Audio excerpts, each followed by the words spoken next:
If somebody said to you, eat more, exercise less, forget the calories, and you'll lose weight, you'd probably think that was pretty nutty. But Jonathan Bailor, a nutrition and exercise expert and author of the new book, The Calorie Myth, argues just that. He's here to share his years of scientific research that goes directly against much of the conventional weight loss wisdom. Welcome. It's a pleasure to be here. I'm happy to meet you.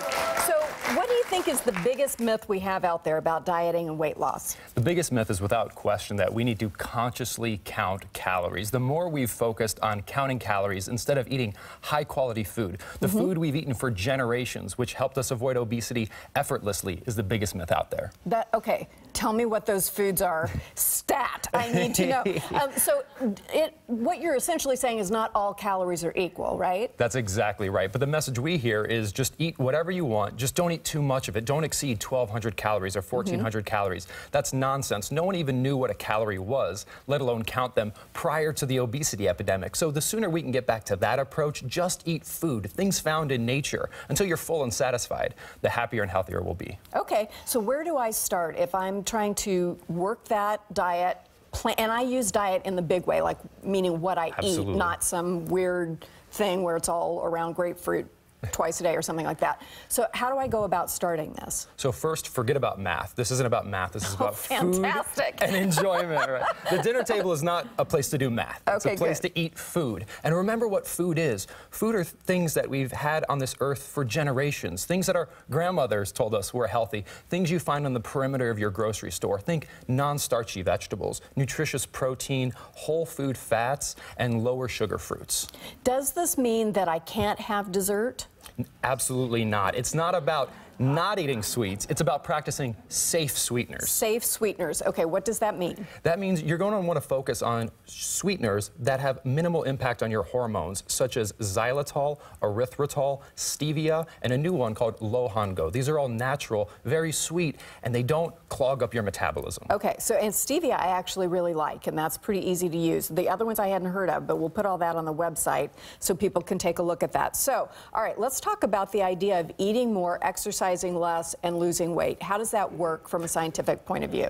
So, and where do I sign up? Weight struggles are not a moral failing. It's not as if 70% of Americans have spontaneously become lazy gluttons, although that is what we're told, and it's very sad.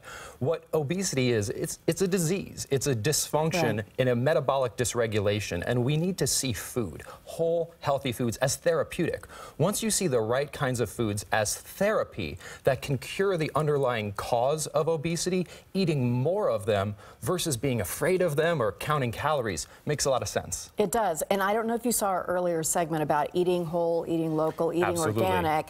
That all kind of fits together. Some of this has to do with learning how to do it. I know that's part of my problem is I see these things and I know I'm supposed to eat it, but I don't know quite what to do with it. So if you were, you know, me or anybody else sort of trying to do better about this this year, where would you start to learn how to make delicious food? Because part of the reason people eat junk is that it's, you know, Cheetos are good. Absolutely. They just are.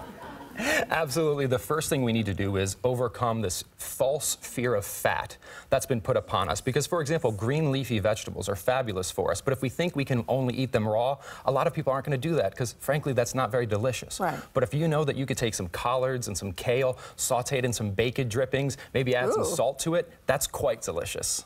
I'm speechless. And so that little bit of fat also is part of what makes us feel like we ate something, correct? Absolutely. This is why just a little piece of chocolate, it might not make you feel full, but it makes you feel satisfied. Fat has an interaction with your brain that gives you this sense of satiety, which is so critical to long-term health and happiness. Why is it so hard to get great information? I'm glad your book is out, but it seems to me like I am bombarded on my Facebook page and other places with these, here's this magic berry, here's this secret to this or that. But it's tough just to get real scientific information. And so, I don't know, is Atkins paleo? It's always something, and I'm not sure how it works. How do we know what to trust? I'd recommend never focusing on extremes. And the challenge is it's not really sexy to preach a moderate approach. So we hear a lot about these extreme approaches because they're so controversial. But when you look at the breadth of scientific knowledge out there, it's quite common sense. And frankly, it might even be a little bit boring. It's eat things found directly in nature until you're full, whenever you're hungry, and then stop. And so, wow, that sounds like something even I can do. All right, so if I do that, then what you're saying is I will feel full with less bad things in my system. I won't have to exercise as much to lose weight. Absolutely. You'll do what every single person in every civilization did prior to the previous three, which is not know what a calorie is, eat until they're full, and avoid obesity. And they had no drive-throughs. So, exactly. Which, you know, either way you look at it, it's either a plus or a minus. And in terms of if you wanted a little guilty treat, guilty pleasure, what are the things that we could introduce that sort of help you feel like, okay, I had something to eat and this is cool and I didn't deprive myself? You can't deprive yourself. This is about substitution rather than deprivation. So using things, for example, like an almond flour or a coconut flour, coconut cocoa, again, using these fats instead of using starches to create healthy cookies, healthy cakes, healthy pies is a wonderful, wonderful option. There's many recipes available in my book. I wish you were here for like a month. I would like to talk to you every day and get encouragement. Thank you so very much. I really appreciate it. And I can't wait to read more, but that makes perfect sense. And I'm telling you, this is my year. I'm getting myself together. Jonathan's book, The Calorie Myth, is available online and in stores now, and we'll link you to his website after the show. Plus, Jonathan is sticking around to answer questions on our Wellness Wednesday panel right after this. Thank you so much. Thank you so much.